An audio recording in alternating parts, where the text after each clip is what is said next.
Wassail, beautiful people. So welcome to the first behind the scenes interview. I want to kind of say that I've sent out messages through the channel to everyone involved in this story, and a lot of them at the moment, they're a bit doubtful. But thankfully, we got a message back from the moon. And the moon, whether we can trust the moon, Luna, she said, talk to Pallas Athena, because Athena will respond. So that's what I'm doing. I'm going to channel Athena today. There's all kinds of stuff. I've got a book here, obviously, full of information about Athena, but I don't want to bring it up unless she brings it up. I want to allow the cards to do the story. The only thing I want to mention is her birth, and that's shrouded in mysteries as well. So Pallas Athena is also known as Minerva, and Zeus had a terrible headache. Now, it may be that he swallowed his aunt after he got her pregnant, maybe to hide it, who knows. Anyway, he tricked her into turning into a fly, and he swallowed her, and then she got inside his head, and he had such a bad throbbing headache that he asked Vulcan to smash his head open, and out came a fully grown Pallas Athena. It's also interesting, Pallas Athena, that's obviously her Greek name, her heliocentric name, Minerva being her Roman, but she likes to go by her Greek name. She's a goddess of wisdom. So she has the wisdom to know that that kind of energy of spirit washing that took place during the Roman period is just not for her. She's willing to own herself. It's really interesting. I brought out this card of salt because I just wanted to remind us all that during these interviews, we need to take everything with a pinch of salt, because look, just like us, everything is told from our perspective. And, you know, families hold different perspectives on each other. And there's all these internal conflicts that go on within families, buttons being pressed. And so we do have to be a little bit aware that anything we're told by them might be their own agenda rather than an honest appraisal of the world around them. So just bear that in mind. What I was drawn to just then, because of getting the Pallas Athena card out and salt, is the fact that here we have a 4455, and there's a message coming through about 99, that notion of alchemizing. So what you alchemize is your world, is what I'm hearing. And so what Pallas Athena alchemizes is her world. Regardless of what we think about it, we're just being asked to consider, in what ways do we behave like Pallas Athena? I'm just going to tell you one really important story.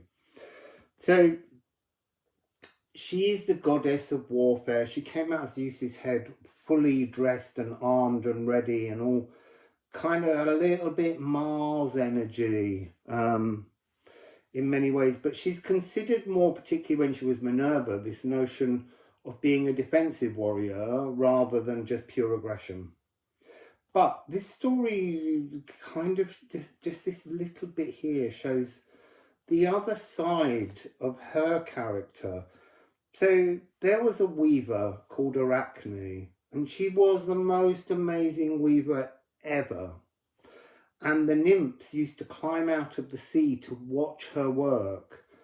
And she told the nymphs that she was even better at weaving than Minerva. And this annoyed Pallas Athena or Minerva.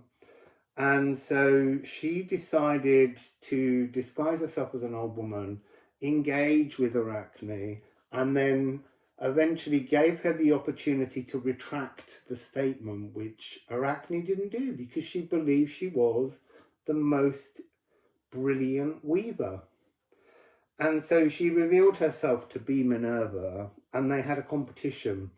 And it's just interesting that Arachne chose to create a weaving that represented the shortcomings of the gods, whereas Minerva did one of her doing battle with Neptune, which is another story to do with Athens.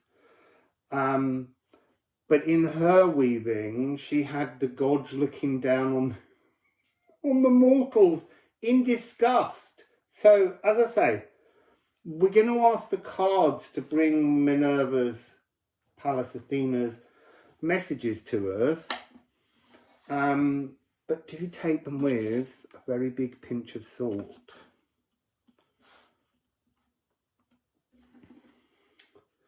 Something else just came into my head then, in and out. Oh, that's exactly what it is. So during this interview, Athena said, because she's very good at getting in your head, as the story of her birthing from within Zeus or Jupiter's head tells us. So if it just open your mind and Athena will get in your head. So I have a series of questions, but whether they'll run according to plan, I'm not trying to dictate. So I just want to ask Athena, how are things in her life just now? And we've found her today that this is being posted, she's at 13 degrees 36 of Sagittarius. So I'm gonna put, no, not her, I'm gonna put that back. I'm gonna keep the Pallas Athena card out so that I don't say the wrong name. So Pallas Athena, Minerva.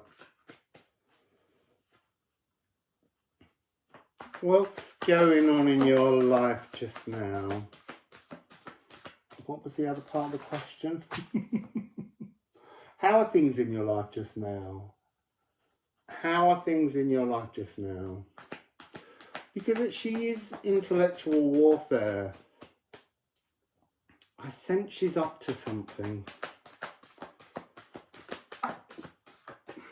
So we have two cards to begin with. Oh dear, oh dear, oh dear. So how are things in your life just now? They're contentious. She's working with the material chaos. You see, there is, I want to say there is a very dark energy that is in Pallas Athena, just like there's dark energies within everything. This is a world of shadows. Shadows exist. So I'm being reminded of that story. So when Athens was being built, there was a battle, a competition between Athena and Poseidon to be the protector deity of the city. And Athena won. She created the olive tree. And everyone thought, wow, we love an olive. They didn't know that till it was created by her. She is very creative. There are a lot of things in life that she births, that she creates. She is an incredible deity. But Poseidon was so beside himself with annoyance. He was aggrieved. And so one day he went into her temple and he raped one of her priestesses inside the temple, and she was so very deeply vexed because she is a virgin goddess, so she's kind of offended by sex because she was created parthenogenically, probably that she was just something that came from the mind of Zeus, and so she punished the girl who was raped. She didn't have any contention with Poseidon. It's never mentioned. It's all right, mate. But she was annoyed because the priestess had allowed this to happen, and she turns the priestess into Medusa. And that's just interesting as an aside, because right now, Uranus is at 27 degrees of Taurus, which is where Algo, the dark star, inside Medusa's head. It's a fixed star. So there's something here about, this is just one of those moments underneath Athena's character where she's kicking up a storm and she's creating actionable contention, probably for very good reasons, but we don't know that yet. So I want to ask Athena, I'm going to switch decks for this one. Why is she here? Why is she here in this house at the moment? Why is she here in this house at the moment?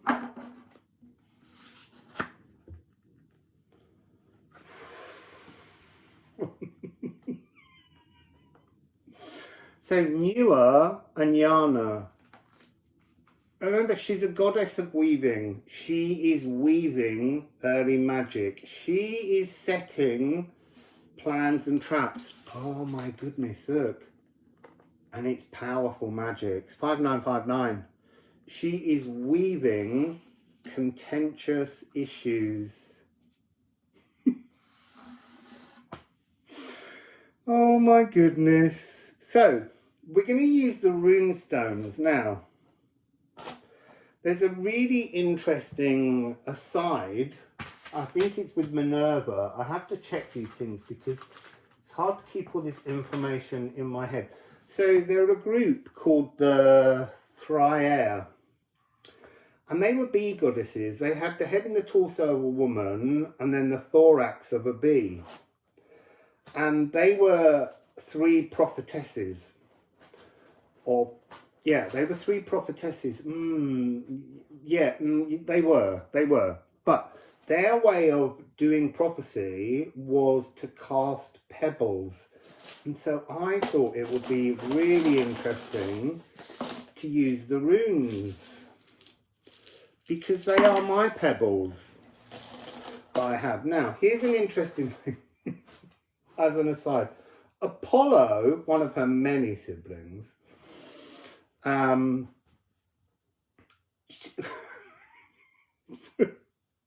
golden runt, she's saying, the golden runt, daddy's favourite, or trying to be. So he complained that there were far too many false prophets using these pebbles. They were called the mantic pebbles. And so he asked his dad, Zeus, Jupiter, to make them pointless, which he did. But Athena said that her power is the greater.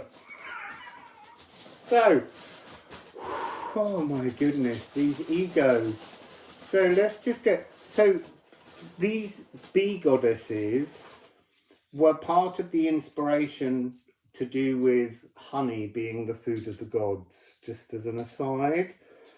So, interesting. It's opening with bliss. I feel like that's hers. I feel like she's entangling, but this is like strategic creativity. She's up to something. And then we have Os. So she's kind of saying, I'm creating the will of the source, the will of the source. And immediately I saw source, I saw Poimanda, I saw Poi Poi, the mind of everything. But at the moment I'm being shown source as, from her point of view, as having something to do with Sol, the sun. So that's just her way of looking at the light. And then we have 26. This is Esk, the personal Yggdrasil tree. You see, I'm seeing images of her being, her influence being beneath the soil as a kind of the fungal connection between the plant world, because she is a spirit of place. In this deck, she represents a spirit of place. Strategic maneuvering. I am protective, I am negligent. Goddess of our wisdom, tactical defender and valiant champion. Yeah, I see the shadow side of her. Reckless, dark Eve vengeance, manipulation of fathers, punisher of women when angry, and preferring the company of men that can be controlled. I think that's the key here. She's setting up some kind of early magic that's manipulating. I feel like I'm about to be struck down. Both Mercury, Mars, and Pluto. So, but in a source-willed pathway to bring about this bjerk, this spiritual growth energy, she's working with source, the divine, to transform, look, to unblock the shadows that are blocking them, these Roman shadows, these mountains that have been built around them to protect them from their galactic ancestry, their Greek ancestry, their originality, so that it's almost like they had a chance to just sweep all the things they don't really want to look at under the carpet and not look at it. And they were given like a sense of a rebirth as half the person they once were, perhaps. I'm not sure. So, you see, we have two here. We have night. So that is the blocked life force. So I'm hearing that that's our earthly inheritance, blocked life force. And then we have 44, which is the bigger picture, the condor, the music of the spheres, the song of the spheres. She is doing the work of the greater universal will. Interesting. So, let me go back to my questions. Keep an eye on the time. I don't want to make them too long because we'll be talking with this goddess again at different points. Where are the questions? Oh, here's a nice one. How does she celebrate her own life? Let's just go down to it. We've got that understanding. She's doing the will of the universe. Athena. How do you celebrate your life? You see, I'm taking a card out, and she's saying she celebrates her life by wearing her wounds. That's interesting. I didn't need a card for her. So, as I called her Athena, she went, it's Pallas Athena, and I was like, yeah, I know that. But this epitaph Pallas is important to her earlier history. So, she had a friend, possibly called Pallas in some of the sources, and they were having a sparring together, playful, to learn, teach themselves warrior skills. And Zeus was a little bit concerned, and so he distracted Pallas, who turned, and then Athena struck her, and because she wasn't looking, she killed her, and she felt enormous guilt for that.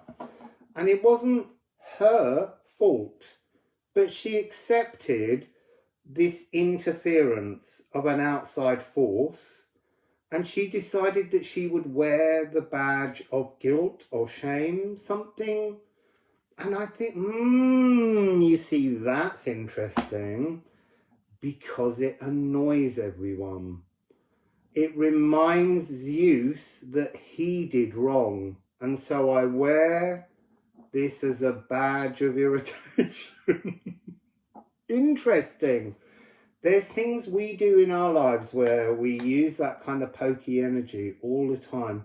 So think about how Athena's world that she's talking about here has references to yours. Remember, you are the astrology within you. So the other mythology around the name Pallas that she wears is her role in the great battle between the giants, where there was possibly a giant called Pallas, and she killed him, flayed him, took his skin off, and she turned it into her cloak. You see, that's talking about, so yeah, she's saying that this is about how our actions become our living energy. And she's not saying that she's proud or ashamed. It's an action. It was an action. In that time, that was the thing I meant to do.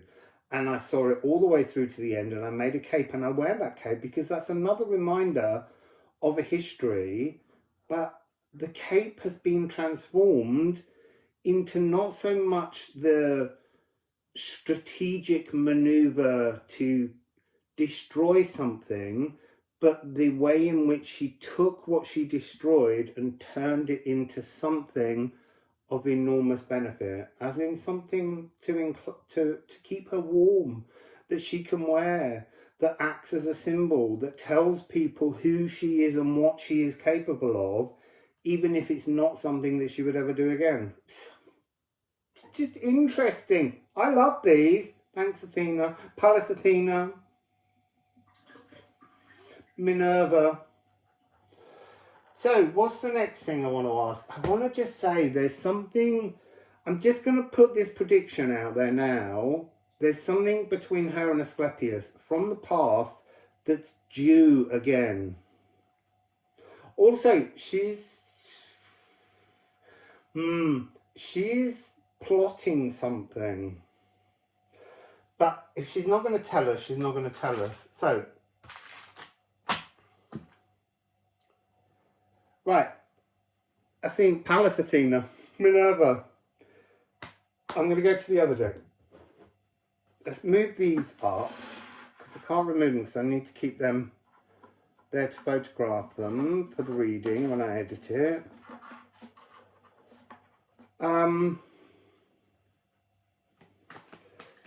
Do you have any tips for anyone out there who is a fan or a devotee to Pallas Athena?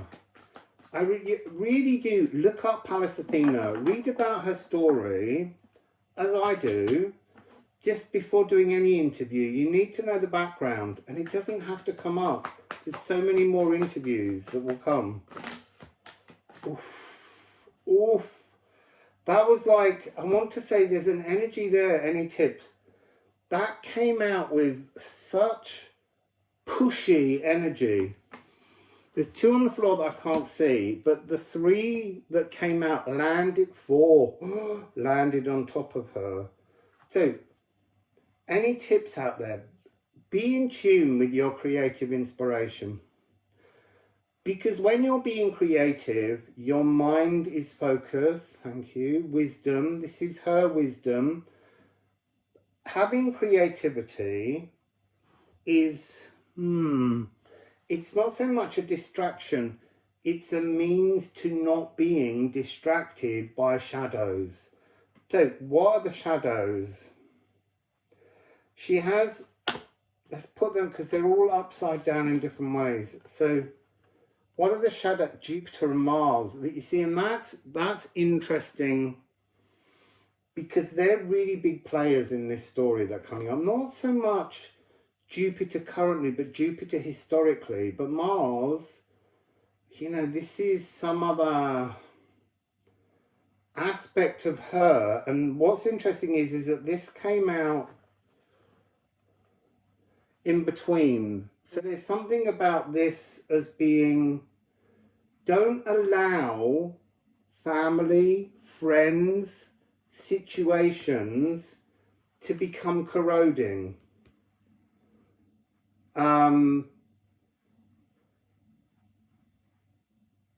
Don't be bitter towards spirit, towards deities, even towards her.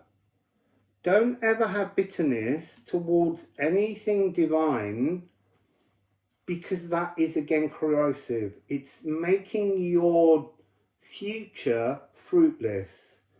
So don't be distracted by the actions, by the views of others. Because while they may think they're powerful and vast, in your world, they're really tiny and weak. Because it's important that you are in tune and harmonious and elegantly dignified, she's saying. Regardless of what you're poked or triggered to behave with, just be elegantly dignified. And don't materialize bitterness. That seems to be the energy. Do not be bitter. Do not hold bitterness. So, oh, and there's two more here. Oh my God. This is really interesting. Eros and the Crocus of Mars. Wow. I mean, I've never seen those two in combination. So, this is the ultimate panacea, love. She's reminding us that regardless of whatever we do, have done, will do, as long as we move in the intention of love, then we're not putting a step wrong. Crocus of Mars is through love, through good intention, through not materializing, not allowing the power of others to materialize around us, to be like a Pallas cape. But, you know, that great powerful giant, she kills him, she turns him into a cape to wear him. But she's not allowing his living embodied energy to stand in her way. She just, there's something here about this being her true pigmentation. She can acknowledge her honest character. So she's saying, I call myself Pallas Athena. I was born Athena. I took on the epithet Pallas to honor something that Jupiter created, or Zeus. And there's something here that will come later, but because it's the Crocus of Mars, this is Mars in balance.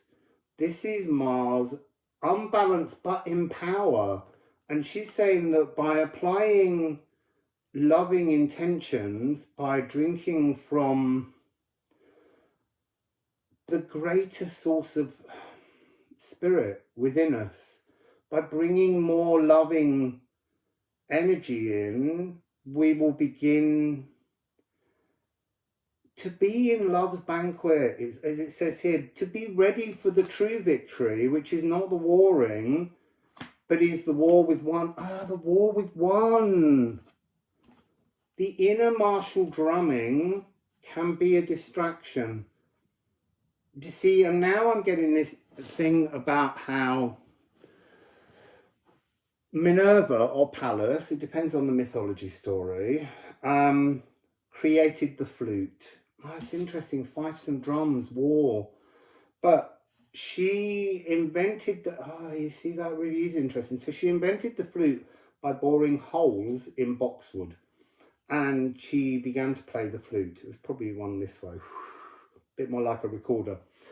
But she didn't like how it looked when she puffed out her cheeks, which is a strange vanity energy. But anyway, at that time, she didn't like seeing this, so she threw the flute away, and it fell down by a river where a satyr picked it up and began to play, and that's how satyrs got the flute.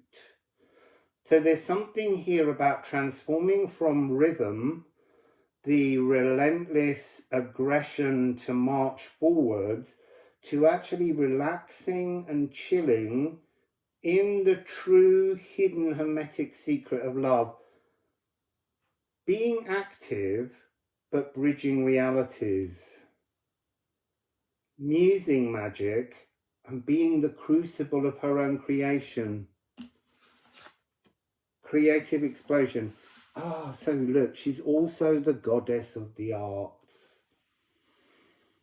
So she's saying just step away from the unnecessary battles that we feel drawn to. She's acknowledging that there are things that society, existence pulls us towards, but they don't resonate as our full truth. She's like, find your truth, but base your truth in love. Oh, so I didn't know what to make of that. I still think, though, she is still doing something a little bit nefarious, but there's a divine purpose to it, and that's going to be interesting as it unfolds. So that's our first interview with the beautiful, thank you, Pallas Athena, Minerva, for coming on our show and giving us a behind the scenes appraisal of just what's going on in the cosmos. So there'll be another interview soon. I've got no idea who it's with. I'm hoping that someone might. Yeah, I know Asclepius has been knocking at the door over and over again, but I don't know whether he's the next guest or not. Anyway, see you tomorrow. Wassail!